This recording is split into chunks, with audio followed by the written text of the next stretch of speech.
I guess, John, where do you guys kind of go from here with Art? Obviously, really struggled on Saturday, and it seemed like there were guys open when he was making some of those throws that were picked off. Yeah, I think, I don't know. I think just keep emphasizing what we have that really, he doesn't have to go win the games for us, but he can't lose them, and that's kind of what ends up happening when you, hand the ball to the other team. I mean, that's the only way a game like that gets out of hand and or is lost is you hand them points and field position and lose possessions and, go right through the list. So I don't know if it was a little bit feeling like, hey, I have to do something to spark us or to help us win, help us, make some kind of hellacious play. I think the plays, like you said, I think they were there to be had. And I'm not saying, hey, they were great calls. None of them are. But I thought there was a little bit of a press to kind of just, I got to do something, which, I thought he had his best week of practice. I'd said that to Chris every day. I thought offensively we had one of our best weeks. And I thought looking back at the game, the run game, the pass protection, there's some things in the game that were positive that were good enough to win. But you're going to win any games turning the ball over like that. And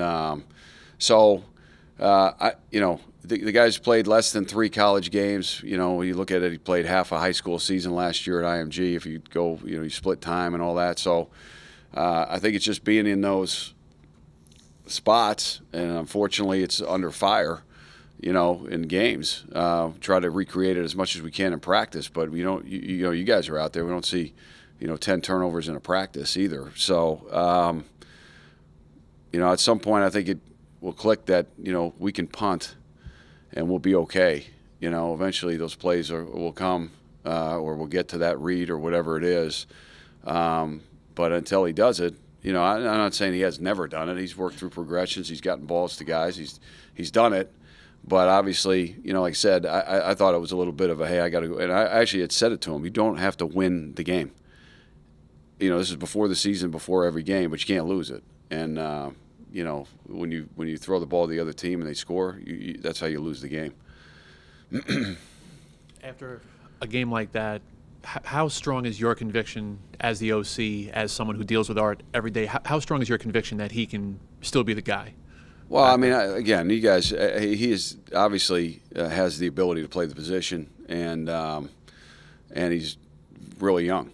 I mean, there's no other way around true game experience, guys coming at you, the consequences of a mistake, and how quickly that changes the game and the fortunes of your team, and everybody's looking at you when you come off the field because it's not like, there's no one else to look at. You threw it. So, all those things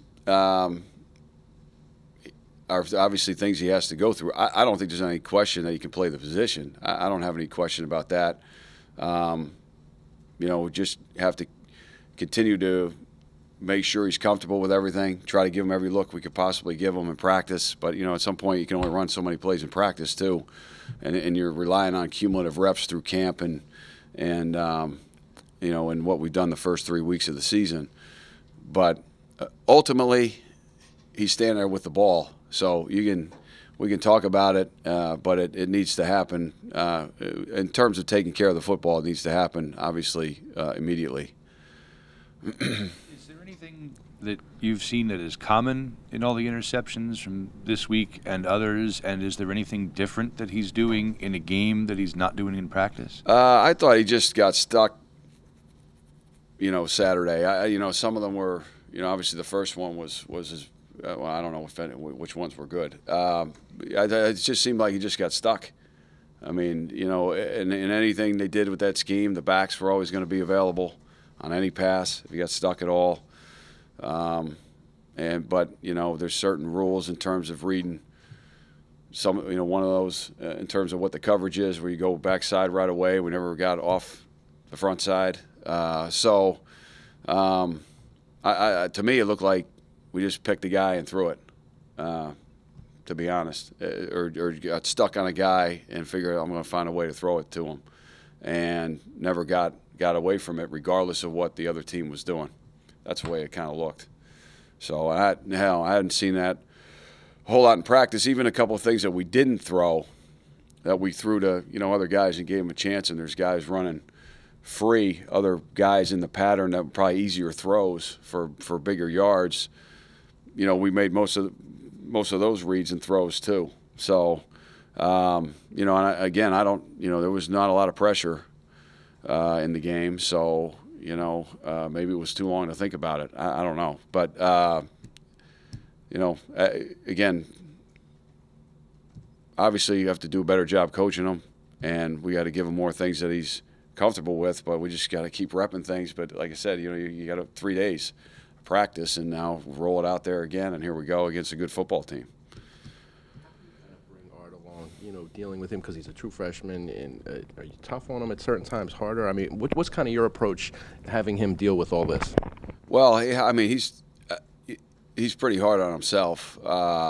You know, I think he was pretty as down as I've ever seen anybody after the game, disappointed in himself, probably embarrassed his teammates, the whole thing. And so, you know, there's no real reason to pile on. Those are pretty obvious. You know, when he makes some mistakes, you know, you miss a check or you don't get off a read, whatever, and you get on a guy pretty hard. I think I've been on him pretty hard the whole time he's been here, because you know that these times are coming. I mean, that's part of the reason, especially with as young as we are, I've been hard on all these guys, because it's a lot better, in my opinion, to be harder on them out there and put them under a lot of pressure every day in practice, because when you do it in front of everybody, if it goes like it went, now you're dealing with this. You know what I mean? Now you're getting piled on by everybody. So you try to almost exaggerate the consequences of things when they happen in practice to let them understand. If that happened in a game, you know, that's a major problem.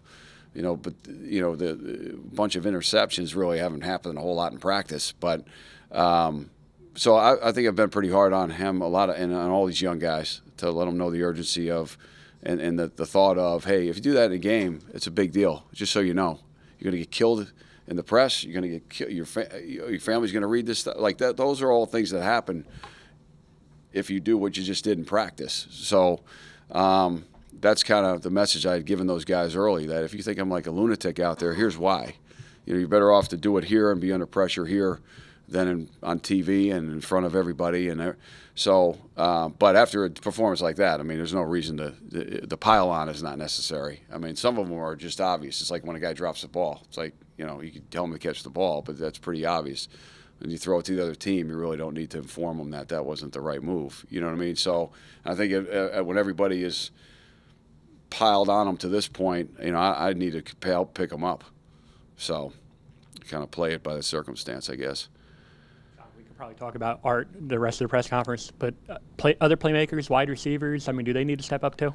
Yeah, I think, you know, obviously Shameen had a couple opportunities that you'd like to see him come down with. You know, Bo hasn't been really cited much lately. I thought Jerome was the one guy that played really well. They couldn't handle him. You know, I told Art, like, just find 88. And there's a handful of plays in there. The last interception, the guy's wide open on the back. I mean, that's where it was supposed to go.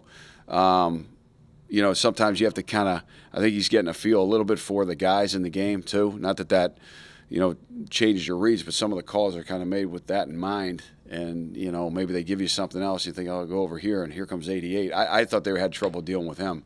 And I thought he played his best game, you know, since I've been here anyway. And he continues to kind of keep getting better. But we got to, you know, we have to see some more guys and give them opportunities. You know, I think, you know, Travis, you know, we have to look at what our personnel packages are. Travis is a guy who made a lot of plays in the spring. I think Davon Robinson is a guy that's a really good young player that can catch the football. Obviously, you saw him in the first game, you know, but you know, I think we'll have to, you know, try to give some of those guys, you know, some more opportunities, you know, in the games. Along those same lines, we've talked about how the receivers, they're kind of all the same height. Jordan, Lacewell, do you need to get one of those guys on the field just to have them run vertically and kind of stretch things? Well, Jalen was out there for a couple plays Saturday, and I think we got to get him, you know, involved. You know, and it doesn't mean, I think first we start kind of get his feet wet, get him out there playing football, and but he was out there. You know, we threw one deep to Shameen, and Jalen was right there. Yeah, I think you know, he's an exceptionally big guy that can run, and he's been here since January. You know, kind of had a chance to be around the system a little bit, so he's a guy I'd like to see. You know, we're going to try to play him a little bit more. You know, Lacewell hasn't had as much run with the offense, so to speak, because he, you know, not having been here in January, but he's definitely looks the part. I mean, Paul Woods is a guy that made a ton of plays in training camp and then unfortunately been injured the last, you know, handful of weeks. So I'm not sure he wouldn't be in the mix either. You know, it was strange. Like, I think Paul and Jalen had probably the better camps. Zaire was a little bit up and down. I think he was injured a little bit early on, and then, you know what I mean? So it wasn't as smooth progression for him as it was. You know, Paul seemed to make a bunch of plays. Just had more opportunities, I guess.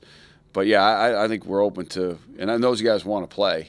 So, you know, the whole red shirt thing and the 4-game thing or whatever, I don't think they care either way. I think they just want to play. So I think you might see some more of those guys. And I mean, you mentioned the run game earlier.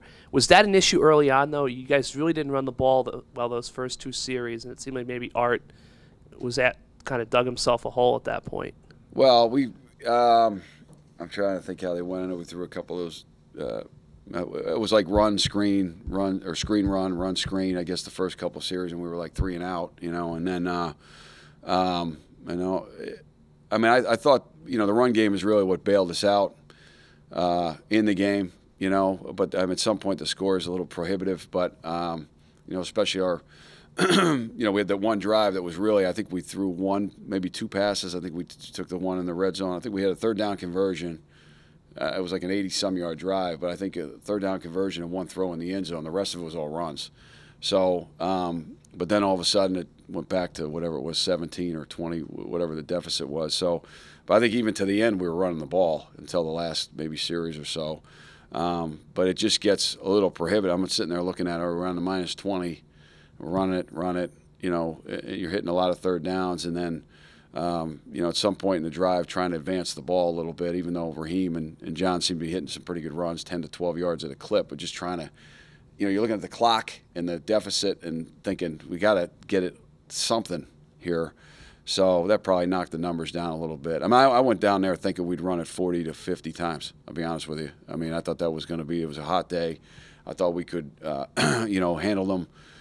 Not handle them. I mean, 96 was a really good player. 88 was a good player. But I thought we would have more success and there'd be a little more mix. But then things just kind of spiraled, you know, quickly. And then you try to, you know, take the heat off them with a little bit more runs. But, you know, the score is what it is. So at some point you got to still try to think you're going to stay in the game.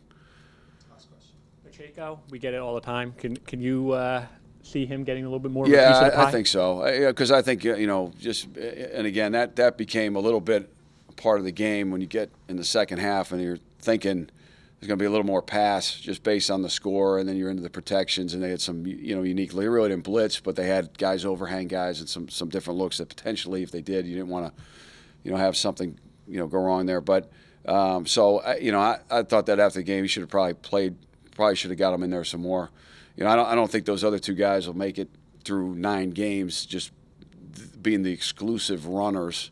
So, you know, we've already talked about that this week. I'd like to see him play a little bit more. I guess it's such a weird game. You get in the second half and you're looking up at the scores and you're trying to think, what do we want to go to next? Then you're pulling the quarterback. Like that kind of became, not I wouldn't say an afterthought, but I think at some point in the game I thought we probably should have got him in there a little earlier. Okay. Thanks, guys.